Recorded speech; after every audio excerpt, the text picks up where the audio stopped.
I'm sitting here looking back at the Rockefeller Plaza, MSNBC, the Rockefellers. It was built in 1939.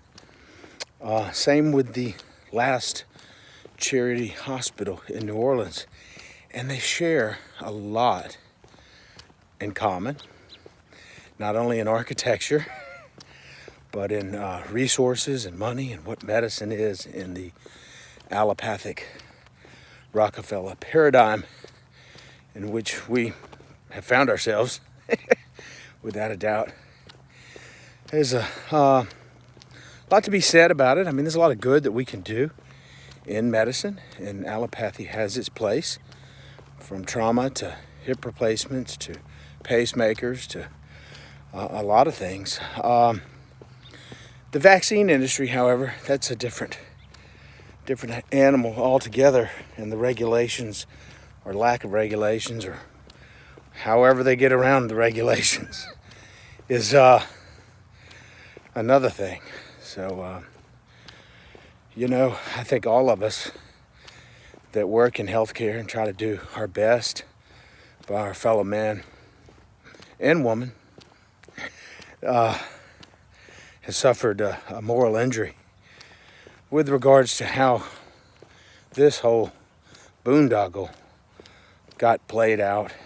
The main characters, from Bill Gates to Klaus Schwab and the big banks and the digital IDs and vaccine passports and all that. I mean, that's the sad part about the paradigm in which we find ourselves. The ancient church founded the first hospitals in Jerusalem in about 1048 AD. They were not much more than hospices back then, where Christian pilgrims would travel to the Holy Land looking for miracles and whatnot.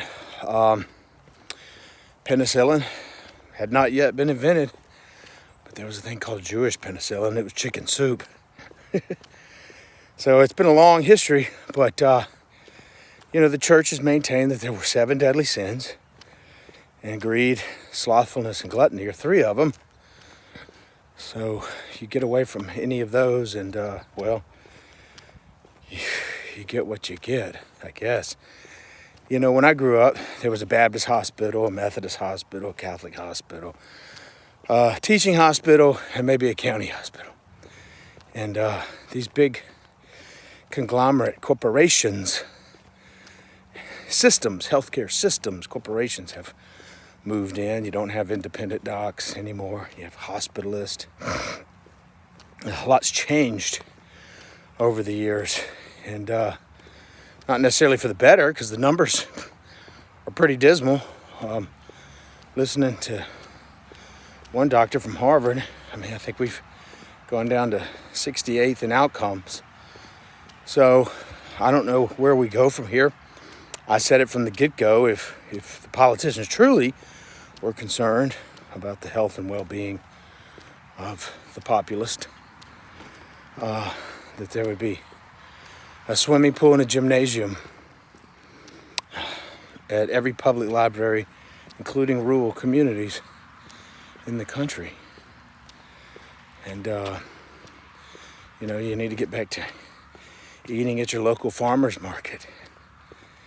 And I tell this to my patients today. I say, hey, let's keep you out of the hospital. Let's do the things in life and at home that we need to do to stay out of the system.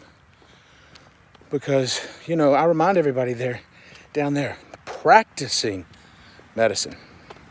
Okay? Practicing medicine. And I just assume no one practiced on me, or you, or your parents, or my parents, or anybody else. I've seen some botched surgeries in my time. I've seen terrible agony and pain and suffering. And I go out today and I reconcile grandma's pills. She brings in the shoebox, got a shoebox full of pills. And, you know, we go over them. A lot of them don't know what they're taking. Some have told me, well, my heart doctor says I need these, but my kidney doctor says they're killing my kidneys, blah, blah, blah. And yeah, my first question to these old folks is, are you getting any better? 9 times out of 10, it's no. Now, I go down to the Williamson Rec Center and I see the old people in the pool doing water aerobics and going to the gym daily. It warms my heart. But there's a lot of people in the country that don't have access, don't have rides, they're shut-ins. And that is a sad thing. You know, if we've got public school buses, maybe we should have public gymnasium buses for the old folks, you know. But the whole paradigm is they sit at home, watch commercials. Every other commercial is a pharmacy commercial, where 70% of the news ad dollars come from Big Pharma, and they just spend their time popping pills and going to doctor's appointments. And none of them are getting any better. So I'm hoping,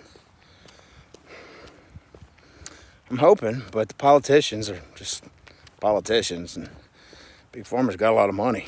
So go figure. Anyway, a lot of us are wrestling with a lot. We work hard to help Nana and Papa. But, you know, there's a fine balance, a very fine balance. Anyway, peace and love.